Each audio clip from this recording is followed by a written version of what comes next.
All right, good. Let me get this Instagram live going real quick, and then let's have a conversation. So, all right, boom, we're good. So, first of all, I have received a lot of inboxes, a lot of text messages, and a lot of phone calls asking me, what do I think? What is my stance? How do I feel?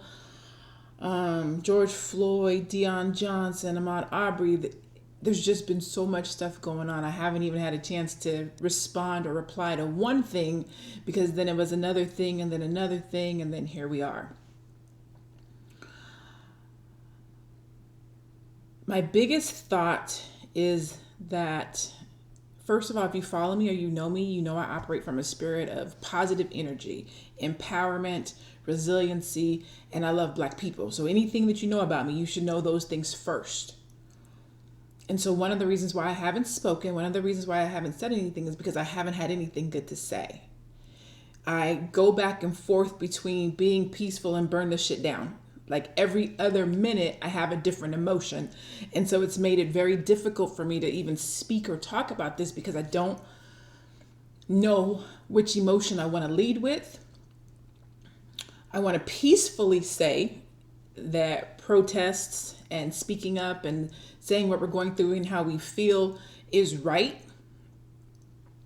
When people don't listen to you, you have to get louder, and then we get to riots. That's when we get to burning shit down. I don't agree with looting, and I'm completely against that. But I believe the reason why we're here, and what I think that a lot of people outside of our community are missing, is addressing the symptom and not the root of the problem, not the issue, the actual issue. And so when I think about that, it gives me a better place to speak from. And yet I still feel like we should peacefully burn this shit down. I am a mother. I have a Black son. My son will be 20 in July. Every single day he leaves my house, I worry if he's going to come back home. I pray for him in the morning. I pray for him in the evening. I educate him. I talk to him about how to deal with police officers. I have advocated for him, and I have so many emotions. I have so many things I wish I could say and talk about. One of the main reasons it's taken me so long to talk is because every time I've tried to get on here, I just start crying. And I don't think that I should be talking through tears when it needs to be a place of empowerment, right? I don't have answers, so really I'm operating from a place of understanding. And I also know that this thing is bigger than George Floyd, Ahmaud Arbery. If you're here in Phoenix, Deion Johnson. If you're in Louisiana, there was another situation the other day. If you're in Baltimore, there was another situation the other day. So you can insert any name, any Black man or Black woman's name here. This is an explosion of situations that has gotten us here. Right now, George Floyd is the face of it. But when we think about what's happening, it's bigger than this moment. It's bigger than this time, right? This is an explosion of everything that's happening. And because of that, you got to have both sides. Peaceful protest. If that's your lane and that's what you do, go for it.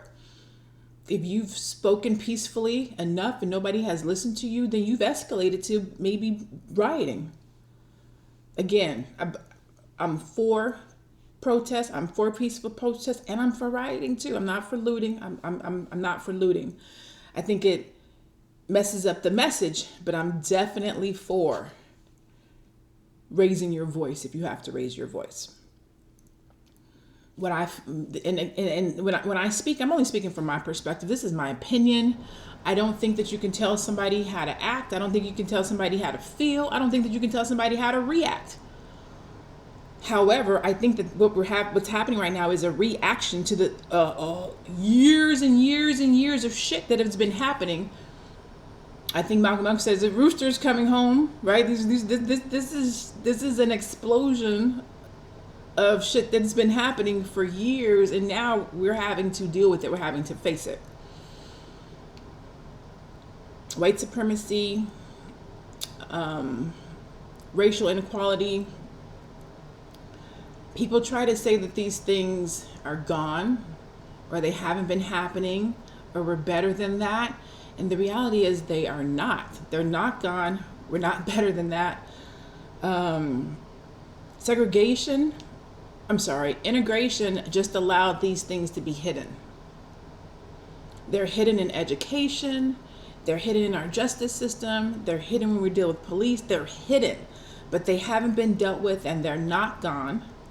And we're still dealing with them every single day. As a mother, I've dealt with it in the schools with my son. I've dealt with it with police encounters.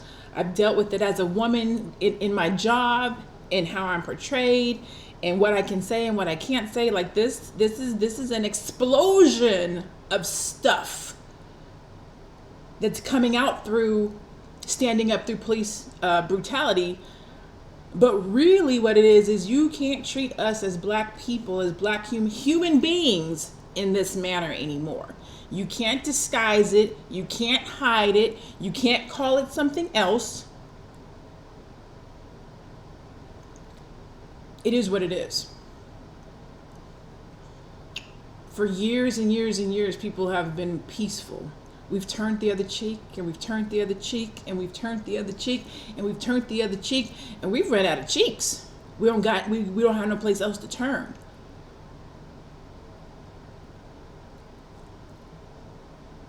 One day I wake up and I'm sad and I'm frustrated and I'm like, why is this happening? The next day I wake up and I'm like, fuck that. We built this. Burn it down. And then in the very next moment, I'm like, we can't burn our own stuff. Hold on a second, right? So there's all of these emotions. There's all of these emotions that I'm going through from a day-to-day basis. And I have to believe you're going through these emotions too. And the 1 minute you're like, this is crazy, this is ridiculous, I can't believe this is happening. You see a Black man killed on TV and you're like, I can't do this anymore. How do we solve this? This is not going to be solved overnight. This is not going to be solved in a day.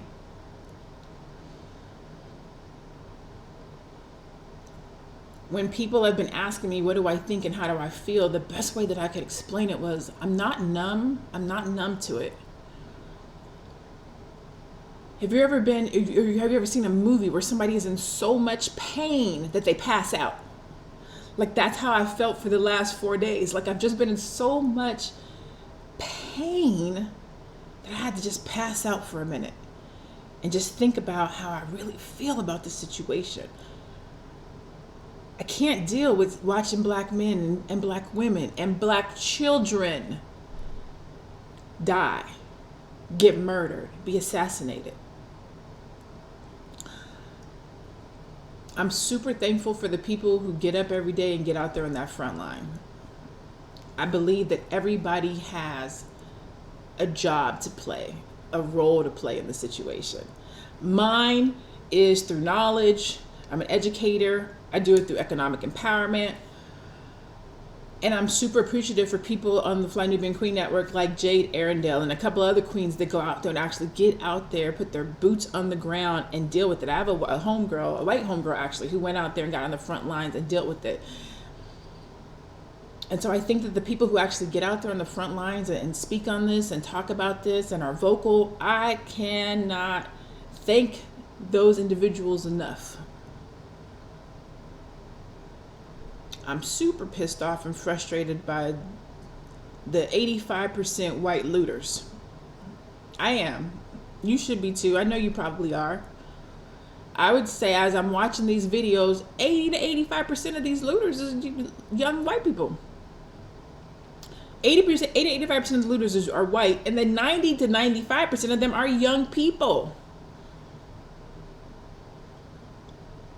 I'm not happy about that, because it messes up the messaging. It takes the sight off of what the root is and not the symptom. And so again, I really honestly, like, I still don't have nothing good to say. But I know people, again, I've been getting emails, inboxes, text messages. Are you good? Where are you at? How come you haven't said nothing? I don't got nothing to say. I'm angry. I'm irritated, I'm frustrated, I'm mad, I'm consoling my son, I'm talking to my son, I'm trying to get him through it, talking to his friends.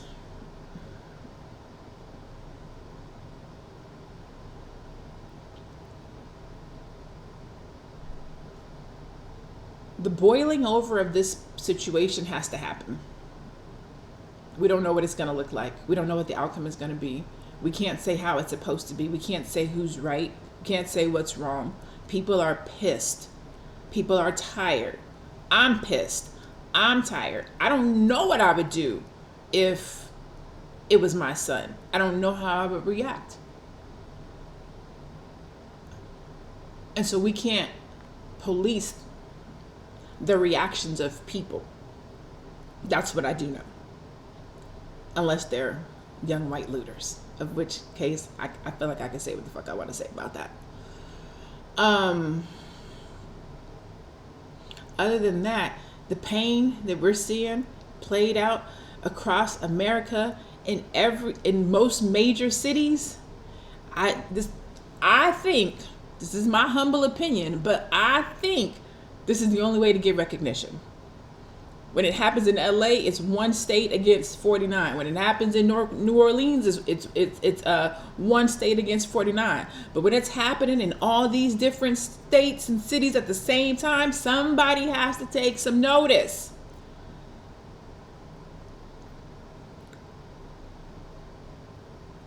Alafia Long says, for once in a long time, it feels like we have their attention. I don't think our problems are going to be fixed on a city, state level. It has to be on a federal level. It has to be on a mass level. And it can't be from us. The reason why, again, these are just my opinions. These are just my opinions. I'm just a regular human being person. These are just my opinions that I have been inboxed and asked to give. Okay, so I'm just telling you what I think. You don't even have to agree with me. But because I've been doing this for a long time, I've tried to do different things on a national level. I know how hard it is to get 50 states to unite because I've been doing this for a long time through Black business ownership, through my Black Business Directory. I've been trying to get these 50 states united on something. So I know firsthand how hard this is. To get the type of media attention and notice that these protests are getting, whether violent or non-violent, riots, the type of media attention that these are getting, they have to be taken notice from a federal level. On every single channel they're talking about it, on all the media platforms, social media, it's being talked about. Somebody has to take notice. Something has to be done. Good, bad, or indifferent. I have never seen us as a community as united as we are right now. And again, I'm talking about the people who are doing things from a united standpoint. I'm not talking about the looters. I'm not talking about the young people and the things that are happening at night. I'm talking about the people who are in the streets protesting, chatting, Tamika Mallory. There's just so much good that's happening right now. And I'm trying to keep my focus on that. I'm trying to keep my focus on that. I'm paying attention to the media. I'm paying attention to what they're saying. I'm paying attention to the words that they use. I'm looking to see who they're showing being violent. Like who you showing being violent. Because the stuff I see in the day, the non-violent stuff I see is Black folks representing, talking, chanting, letting our needs and wants be known. And so I'm trying to just focus on that. But a raised voice is not as powerful as a fist. And so when I see these riots, I just think, hey, we've been peaceful and calm and taking a knee, and that didn't work, and raising, hey, this is where we at. What you gonna do? How you gonna handle this? People are tired. I don't want to die still dealing with this situation for my grandkids and their grandkids. My son said to me last night, he said, Mom, you don't understand this generation. We have to burn things because they don't pay attention. And I was like, baby, you don't understand your own generation because this is not new. They've been rioting and burning and pleading and asking and protesting for years. Y'all not doing nothing new. This is not brand new. Our great grandparents were doing this. This is just cyclery. This is history repeating itself because it has never been addressed. It just keeps getting pushed under a carpet. With every incident, with every new black face that passes, that's murder, that's killed, it just keeps getting shifted under the rug. And we are in a place in America right now where we're pulling this damn rug off like, fuck that. We're about to deal with this shit. That is what is happening. That's what's happening right now. Todd says they need to learn about Black Wall Street. Absolutely. Like depending on who you are and what you believe and what you think and what you know about your history, this is not some new stuff. Like, this is a reoccurrence. We're in a place right now of reoccurrence. The difference is with social media, we get to see it up front. You have heard the phrase, the revolution will not be televised, but I'll be damned if it's not being televised.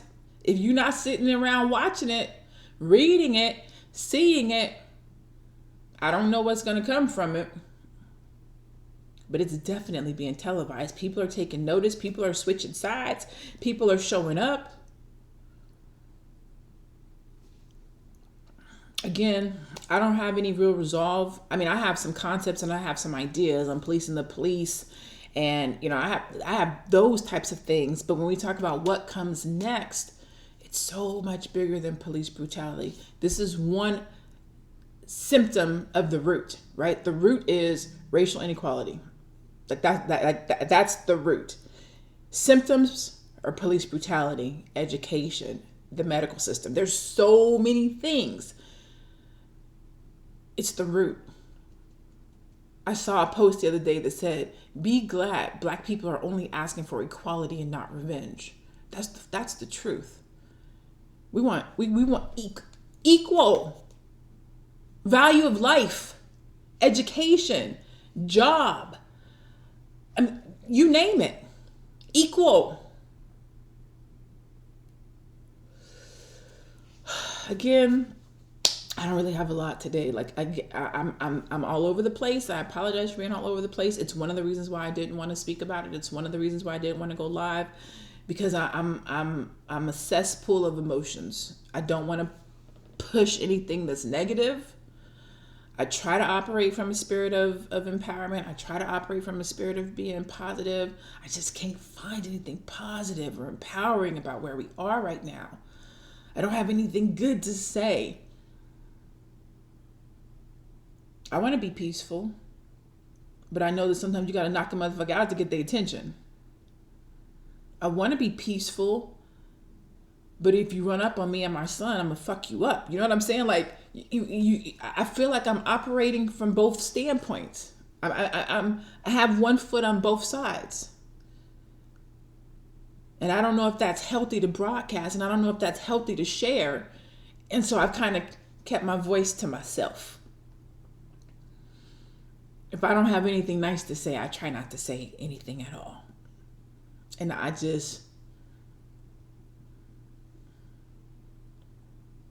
can't keep doing this. I know I can't keep doing this. And since I'm not actually out there on the streets, walking the streets, I cannot dictate how the people who are out there on the streets doing it. I'm not going to dictate that. Again, I don't condone looting. I'm not talking about the 90% of the little white kids that are out there looting the streets. That's not what I'm talking about. I'm talking about the overall situation of where we are. Elevation, you kill me with the Cash App. Hey, Aunt Nancy, I definitely think we need to do some stuff. Like, I think, we start talking about policing the police. I don't think that the people who police the police should be policemen. Like, it should be people in the community. Like, there's so many ways that this shit can be addressed. Like, there's so many ways that this can be handled. There are laws that could be implemented. I actually reached out to a friend of mine, a lawyer of mine, and I was like, how do you implement a law? What do I need to do? And then I started researching the body cams and what goes into the body cam and the public outcry on what was it? Public privacy. So people who are on the other side of the camera are saying, well, if it's a rape victim or somebody who's in a domestic violence situation, their privacy should be respected. And so that's some of the reasons why police don't wear body cams. Like, I'm You don't hear me talking, but I'm researching. I'm looking to find ways. How do you implement a law? What law can we implement to have better policing? I mean, like I'm researching, which is one of the reasons why you haven't heard from me or seen me. But to me, it's so simple. Like, get some good police officers. I've even had to ask myself, do I think that the good police officers outweigh the bad police officers? I think there's way more bad police officers than good officers. Do I think there's good officers? I do. I think I know a couple. I believe there's good officers. But I think there's way more bad police officers than there are good. And therefore, I think it's harder for a good police officer to get any recognition or to be able to stand when the majority of the people on the force are against them. The problem is that these are human beings, and yet they bleed blue before they bleed red. And I'm going to say this because I watched the Baltimore video, and I watched that black man knock that black woman out like she was a man. Granted, she was out of control. I don't take nothing away from that. She was a human being. You're an officer. Like, aren't you a peace officer at that? You just manhandling a woman, a black woman at that. I'm just going to say it. A black man dealing with and handling a black woman like that. You can't bleed. I bleed. If I had a choice, I would bleed black before I bled anything else. If I had a choice. If I had a choice, I would bleed black before I bled anything else. But I bleed red. And I think police officers, they bleed blue first. And that's a lot of the problem. Because if the police really police the police, some of this shit could be dealt with. But I do believe that some of this stuff is really easy to deal with. Like, treat people equal. Like, I don't even know if this is in the Bible, the golden rule. Treat people how you want to be treated. Like, if we really operated from a spirit of treat people how you want to be treated. Like, it's mind-blowing that to me, maybe I'm ignorant, maybe I'm naive, but to me, it's like, that's some simple shit. They teach you that in kindergarten.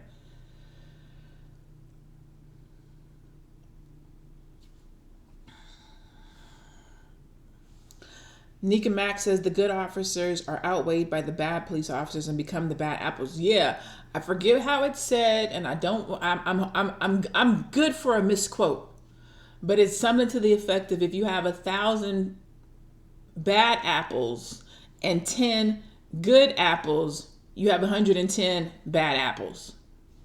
If the bad outweighs the good gets small. They don't say much. They don't do much. The bad outweighs. And I'm sorry that we got to judge you. If it walk like a duck and it talk like a duck, it's a duck. I'm sorry that's that. Anyways, again, I know I'm talking in circles and I apologize for that. I feel like Killer Mike. I didn't even want to have this conversation. I don't even want to tell you my opinion. Somebody said to write it, and I almost wrote it. I was like, I'm going to do a blog, but I know that you guys would be like, what are you talking about? What you blogging for? You go live. You a live person. We want to hear your voice. And so I was like, all right, fine. Let me do this live. Let you hear my voice. But I got a foot on both sides. If you listen to me and I can communicate to you and I can talk to you and you get what I'm saying, I'm going to do it peacefully. If you don't, I'm going to slap the shit out of you until you pay attention. That has to be for everything. And nobody's paying attention to us. They're not listening. They don't respect our lives. They don't respect our children.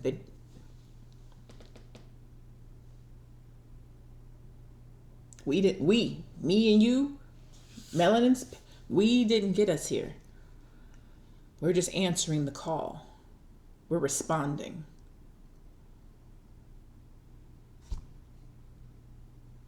Todd says, one man stood on George Floyd's neck before men killed that man. Yes, if you're only relating this situation to that situation, that's true. But when I look at the situation, it's so much bigger than George Floyd. Like, it's so much bigger than that. That was the straw. That was the straw. What's happening is people are like, Enough. Like, enough. Like, enough.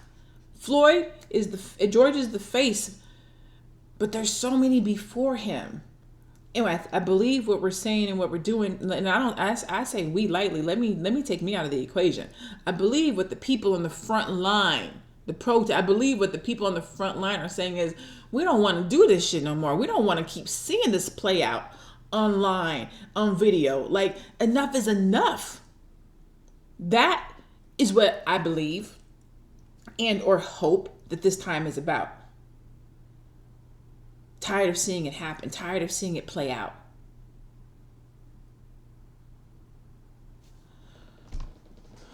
Anyways, that's it. Again, I'm really just trying to be, I've seen different posts. Are you not saying nothing because of your business? My business is to support Black people. Here's the thing. I started the new business, Upscale Noir, and it's about the leveling up of Black people. It's about taking Black people to the next level. And it's hard for me to take Black people to the next level when I'm angry and I'm mad and I don't have anything nice or positive to say. And my spirit doesn't let me operate from anything but positive energy. And when I'm not positive and I can't encourage and I can't uplift and I don't have anything to give for somebody to get to the next level, I'm not going to say anything. Because I got another side. And my other side is the burn the shit down side.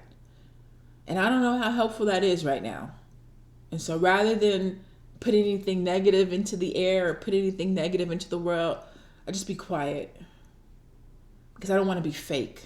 I don't want to tell you I'm okay and everything is good and everything is going to be okay and we're going to get through this and kumbaya and forgive your... I don't want to tell you that because that's not what I think and that's not how I feel and I don't want to lie. So if you don't hear me saying something, don't think it's because I'm trying to save my business or I'm afraid to speak. It's not that. I just don't know if what I have to say is going to add value to the situation. That's the truth. I'm not going to lie to you. I'm not going to tell you I feel a particular way and I don't.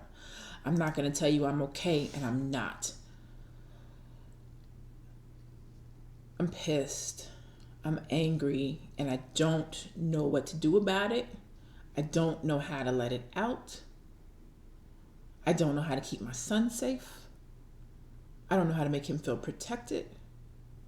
I'm tired of watching these young Black men and young Black women be killed like they are cattle or a piece or an animal on the street.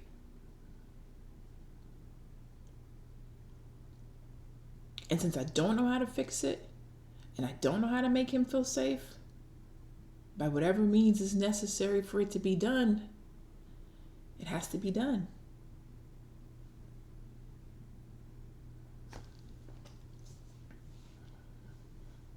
I don't know. I don't have an answer. I have ideas. So for right now, all I can do is stay in my lane. My lane is Black economic empowerment through entrepreneurship. I encourage Black people. I help them start businesses. I help them write books. I help them tell their story. I help them reach their goals. I help them to be uplifted. I help them to create legacies for their family, to get them out of particular situations, to have something to pass on. Like, that's my superpower. I'm a strategist. I strategize. I help people get out of their circumstances. I help people get out of their situation. I help people go higher in their career. I help people start businesses. Like, that's my superpower. That's the only superpower I have. I'm not a boots on the ground kind of person. That's not my superpower, but I salute and I commend and I take my hat off to the people who are and support them. I just do what I do. Encourage, uplift, support, have the faith of my community, of the Black men in my community, of the Black women in my community, of the Black youth. But what I do is it's just this little bitty piece. And it's only this little bitty piece because what's happening right now and the people who are on the front line that are combating racial inequality, police brutality, our economic system, our education system, what they do is this big. It's I can't even get it in the frame how big what they do is. They have to do this part so that what I do matters. This is what I do. I do this bit. I do this much. This is my contribution. Empowering, encouraging, entrepreneurship, wealth building, legacy. This is what I do. Because even though I give you this, even though I teach you this, you could still be pulled over on the side of the street and have your life taken away.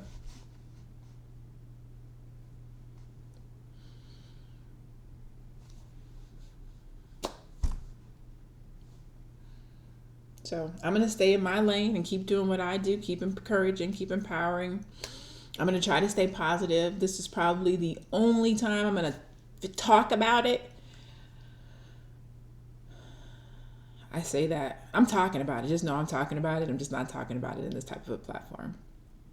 But because I've gotten so many inboxes and emails and text messages, I was like, fuck, I gotta get online and talk about this. Because first of all, let me say, I appreciate that you guys actually care to know what I think. Let me first have that conversation. I appreciate that you actually care to know what I think. Like I'm a little person. So the fact that you want to know what I think, I'm appreciative of that. But I will tell you, I feel like what you feel. Like I'm not above being pissed. I'm not above wanting justice. I'm not above no justice, no peace. Like I'm not above any of those things. But because sometimes I feel like you expect me to be super positive and encouraging and uplifting when I don't have those messages, I just be quiet. Because I bleed black. I'm a black woman. I'm a black mother. And I see what's going on. And sometimes I don't have anything good to say. So, with that, I love you guys, man. I love you guys. I love you all. I appreciate you checking on me, seeing if I'm okay, asking me for my opinion. I believe there's a lot to do. There's a lot of work. And to Montoya's point, everybody plays their role and it all adds up. Every single person has a role to play, has something that they can do, something that they can give.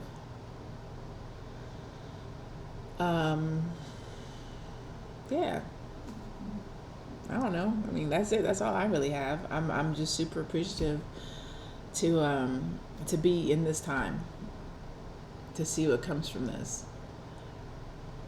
I don't know how long it's going to last, but I'm glad it's lasted more than 2 days, more than 3 days, more than 4 days, because a lot of times we go through these situations and it stops and then we go back to our regular lives. This ain't going away.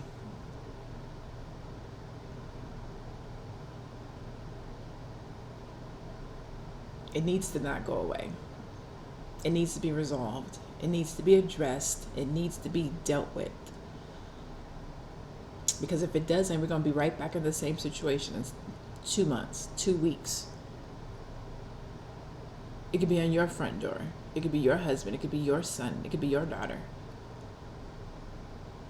The good fight has to be fought. I don't know what that fight means. I don't know what that fight looks like. You know what I'm saying? Again, I'm not here to condemn or speak on how it gets fought. And I'm not judging. But it has to be fought. That's all I'm saying. All right. With that being said, I'm going to go. I appreciate you guys listening to me chit chat on a Sunday afternoon. Again, I really didn't talk about anything. I didn't give any types of resolve or anything like that. I just wanted you to know why you haven't heard from me. I just don't want you to think that I am sitting in my glass house with no emotions, or I think a particular kind of way, or that my silence means that I'm trying to protect myself or my business. My business is built on Black people. It's built on the betterment and the uplifting of Black people. And because I don't have anything good or nice to say, I just haven't said anything. And I can understand how that could be a little bit frustrating. And so I just wanted to come on and just let you know, hey, I'm in pain too. I'm conflicted. I'm not conflicted. I have a foot on both sides. That's not being conflicted. I have a foot on both sides. I'm not conflicted. I'm very clear on where I stand and what I think and how I feel and what I believe. I'm very clear on that. And it's a foot on both sides. That's what it is. So I love you guys. I hope you guys have as good of a day as you can. Montoya Smith, recommend that people protect their mental and at a minimum, don't speak down on the youth. At a minimum. Lastly, before we speak down on them, remember we handed them this world, so this is on us, not them. Here's the thing too, Montoya, when you specifically to that, a lot of the damage that's being done, right, with regards to the looting piece of it, it is youth. It's like 95% young people. I'm watching the videos. 95% of it's young people, and then 85% of it is not even our community. Like 85% of the damage and the looting that's being done in the evening time, it's not even us. But to your point, you're correct. I try not to speak bad on the youth, definitely. No. I don't speak bad on the youth. One of the main reasons why I do what I do, and I do it with my demographics is people that are 35 to 55, is because I believe that it's up to us to empower, lead, and uplift the youth. And if we in our generation don't act right, look right, be right, do right, they won't either. So I definitely don't want to talk bad about the youth or make it a us versus them situation. We do have to guide, we do have to lead, we do have to counsel, we do have to educate. And I'm a mother. You guys know what I do, and my son's trying to tell me that this is a new thing. So I'm like, what the hell are you talking about? Like, this ain't new.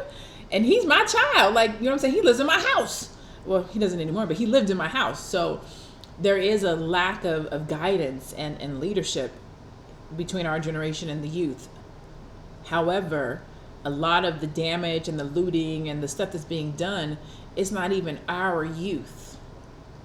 The majority of it is not even our youth by leaps and bounds. But yeah, so I am trying to protect my mental. You guys protect your mental. I know you haven't, but just want your followers to know that. Oh, absolutely. Absolutely. So the human black life, yes, powerful thoughts, action must be taken. Action must be taken. And again, I wish I had like 1, 2, 3. These are the exact actions you should take. I don't. I have thoughts, I have opinions, I have things that I'm working on myself, I have things that I'm looking at.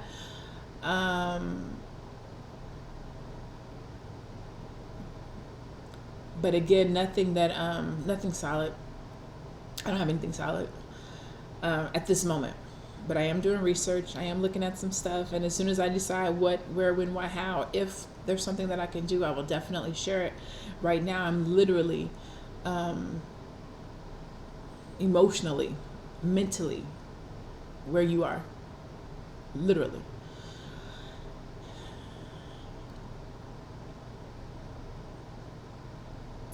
And it's really difficult. It's really difficult because it goes against everything that my spirit and how I operate. So I'm dealing, I'm coping, and I'm trying to get through it as well. So I love you guys. Stay safe. Be careful. That's it. That's all I got. I'll holler at you guys. I'm hopefully, like, I can't even talk about my business. Like, I can't even talk about what's going on in my business right now because it seems so small. Like, I got stuff I really want to talk to you guys about. Getting to the next level, moving through this, how to come out on top when we get to the other side, positioning, you know what I'm saying? Like, I have all these other things I want to talk to you guys about, and I can't because it just feels like it's this big compared to protect your son, protect your husband, protect your wife, protect your daughter, protect your mentality, protect your home, your spirit. I mean, that's all really I got for you today. It's just, I love y'all. Mwah! I'll talk to you guys later. Peace.